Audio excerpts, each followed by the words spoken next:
Yo, hello, people of God. It's God's gift Dennis. I'm bringing you a word from God, right? Actually, from this word. So yeah, this season of celebration, right? The season of Thanksgiving, season of rejoicing. In December now, Christmas is approaching and all that. Yeah. So, and earlier in church, we've been in the mood of Thanksgiving, celebrating and all that. Then, but I think it's Sunday from before this Sunday. A message was preached in church, right? We talked about benefits of serving God, something like that.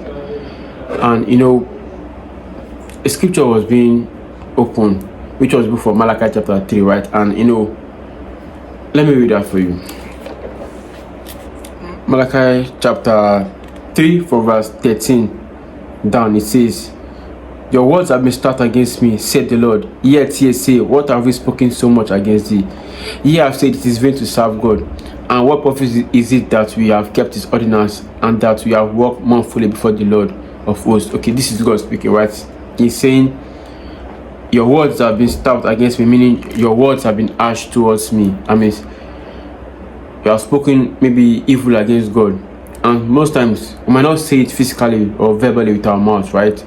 But most times it might be in our hearts. We feel like, okay, maybe we want God to do certain things for us, and in the time once it doesn't happen, like, okay, like I said, this is December, right? And the year 2024, most of us had plans coming to the new year. We had goals, we had targets, right? And we feel like, okay, we trusted God, okay, God is going to come for me this year. God will do it. I want that car, I want that house, I want that job, I want to make that travel, yeah, I wanted to go out of the country and all that, yeah. But somewhere along the line, things didn't go the way we wanted to be. I'm telling you, like, okay, is God really with me? Is God really for me? Like, can I really trust God? Like, what's the point of serving God? I've been in church serving all my life, and still yet I can't even account for stuff like this.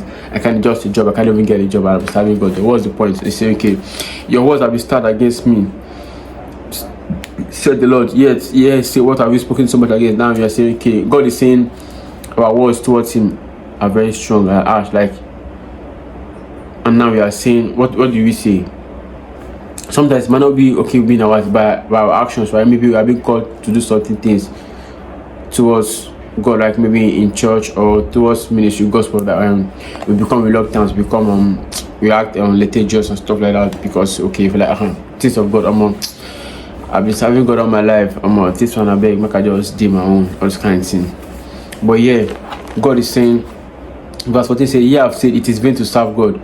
And what profit is it that you have kept his ordinance, and that you have walked manfully before the Lord of hosts?" 15 says, "And now we call the proud happy, yea, they that work wickedness are set up, yea, they that tempt God are even delivered." Meaning now, okay, we tend to glorify people that work in unrighteousness, people that are wicked, people that live a wicked life, right? Okay, because you see them prospering. We're like, okay, I'm serving God faithfully, I'm righteous, and things are not going well for me.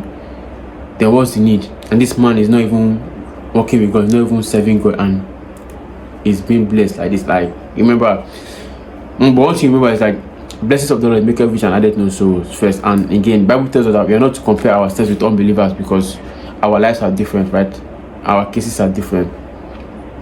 And so now we call the proud happy, meaning, okay, maybe the rich man has certain amounts and is flaunting it all over the place, and we're like, okay, he's actually living a good life because, okay, he's rich and all that.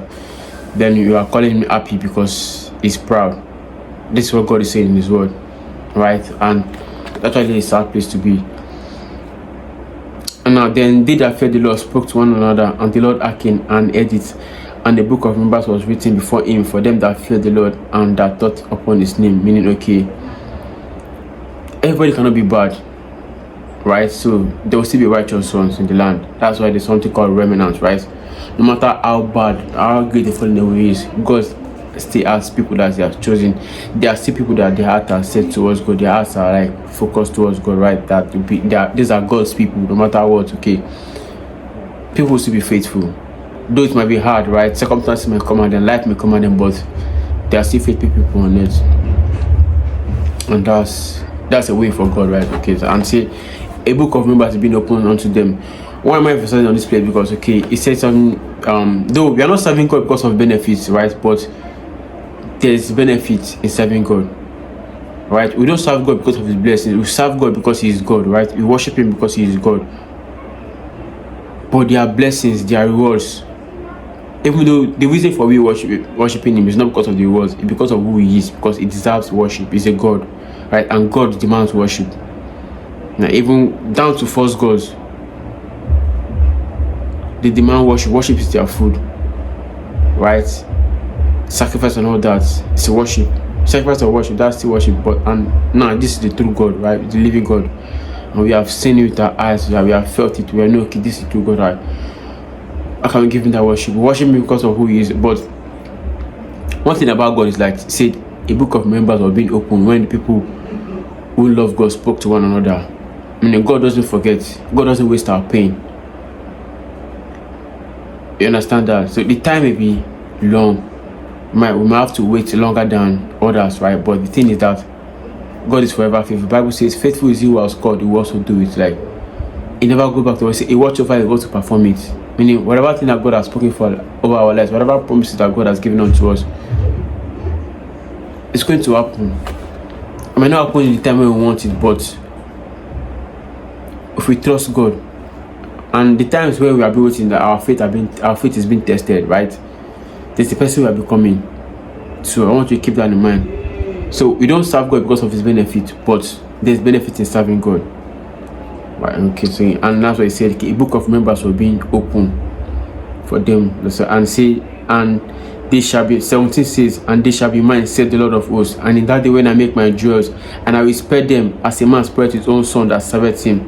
Verse 18 says, then ye shall return and descend between the righteous and the wicked, between him that serveth God and him that serveth him not. Meaning, at the end of the day, there will be a demarcation between the sheep and the goat, between those that serve God and those that didn't serve God, those that fear the Lord and those that feared him not. Right? That's why we call the book of remembrance. So remember, we don't serve God because of his benefits, but there are benefits in serving God. There's a reward.